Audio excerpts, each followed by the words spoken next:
Berjalan mengelilingi Taman Istana Versailles.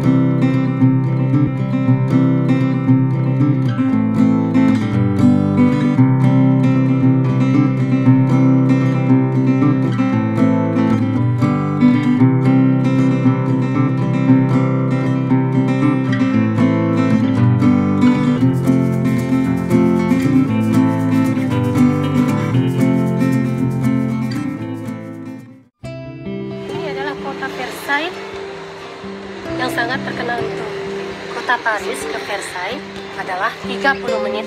Kami sekarang menanti lampu hijau, harus menyeberang. Siang hari di awal musim semi yang cerah, kami berkunjung ke Taman Versailles.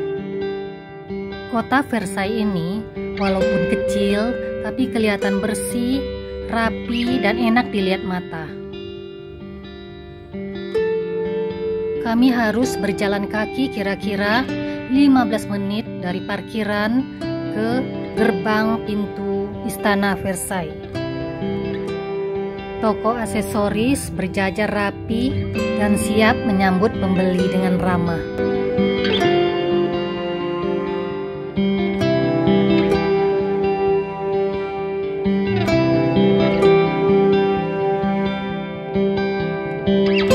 Dari kejauhan kita melihat Istana Versailles sangat megah dan besar.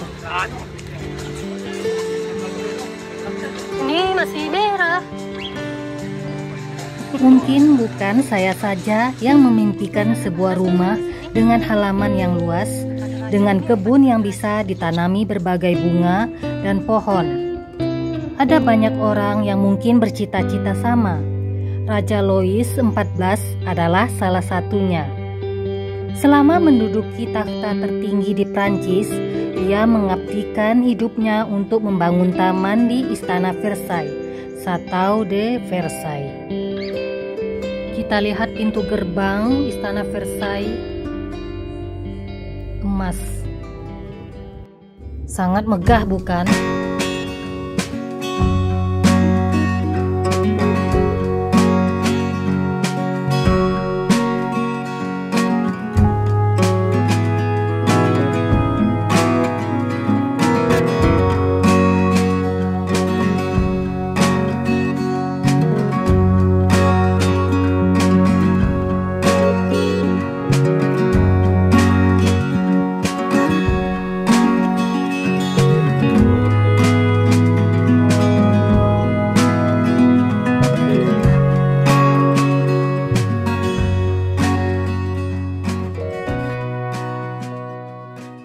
Memasuki Taman Istana Versailles ini gratis tanpa dipungut biaya sedikit pun.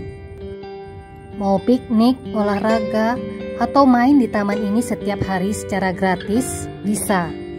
Sejarah taman ini tentu saja tidak bisa dipisahkan dari berdirinya bangunan Château de Versailles yang pada awalnya dibangun di bawah pemerintahan Louis ke-14. Andaikan saya hidup di zamannya, saya pun rela menjadi tukang kebunnya. Sekarang kami telah memasuki area Taman Istana Versailles. Taman Istana Versailles atau Le Jardin de Versailles yang memiliki luas 800 hektar ini pun menjadi salah satu taman terluas dan tercantik di dunia. Pada tahun 1979, taman beserta Istana Versailles tercatat dalam daftar UNESCO. Kebun dan area Versailles yang cantik menginspirasi banyak taman kerajaan di seluruh dunia. Lokasi kebun ini berada di sebelah barat istana dan dikelola dengan gaya Prancis. Dibuat dan direnovasi oleh André Le Nôtre. Taman ini telah menjadi salah satu titik wisata favorit di area ini. Pengunjung pasti akan mengagumi bentuk taman, air mancur, kebun jeruk, serta jalanan hutan dan patung-patung yang indah. Pada tahun 1661, Louis XIV memerintahkan pembangunan besar-besaran terhadap taman di istananya. Ia beranggapan bahwa taman itu yang dibangun bersamaan dengan bangunan istana memiliki status yang sama penting. Ia mengangkat seorang arsitek untuk mewujudkan impiannya. Proyek Istana dan Taman Raja pada tahun 1664 hingga 1683 dimulai.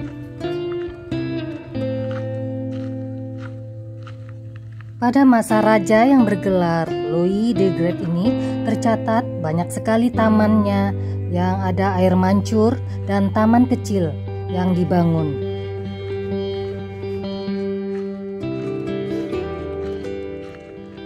Raja yang juga disebut The Sun King ini juga mengilhami berbagai lukisan dan patung yang ada di taman dan istana Versailles.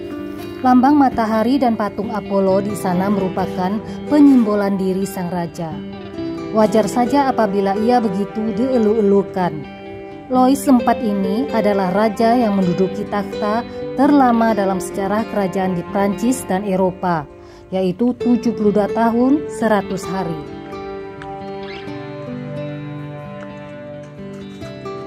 Versailles merupakan salah satu monumen yang paling ramai dikunjungi di daerah Île-de-France. Lebih dari 7 juta orang mengunjungi istana bersejarah dan area ini setiap tahun. Istana Versailles terletak di sebelah barat Paris. Faktanya, kawasan ini hanya berjarak 15 mil dari pusat kota Paris. Sebagai simbol dari kemegahan, kegembiraan, dan puluhan tahun kesetiaan bagi sebagian orang, Versailles sering dihubungkan dengan Raja Louis XIV dari Paris, dari Prancis, yang melakukan banyak renovasi untuk meningkatkan kemegahan istana dan taman. Banyak pengunjung dapat menjelajahi hingga ke Le Trianon, yang dulunya merupakan bagian dari tempat tinggal Raja Louis XIV semasa hidupnya, namun kini menjadi tempat wisata terpisah. Pemandangan yang kita lihat yaitu sebuah tanaman rumput yang didesain sedemikian rupa agar terlihat artistik. Pohon-pohon di sekitar bangunan satau juga terlihat sangat terawat dengan bentuk meruncing ke atas. Menurut saya sih, dari desainer atau arsitek taman ini ada 4 orang, yaitu André, Charles, Louis, dan Jules. Supaya tidak tersesat, kita mengamati dan menghafalkan peta Taman Versailles yang terpampang di beberapa sudut taman. Peta dalam bentuk cetak bisa didapatkan secara gratis di Pusat Informasi Turis.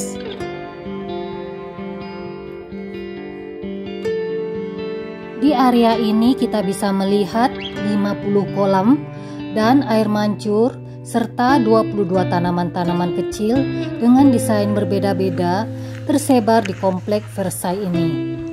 Saking luasnya, kami sampai bingung mau kemana. Akhirnya kami berjalan kaki menuju ke arah kanal buatan yang panjangnya mencapai 5 kilometer.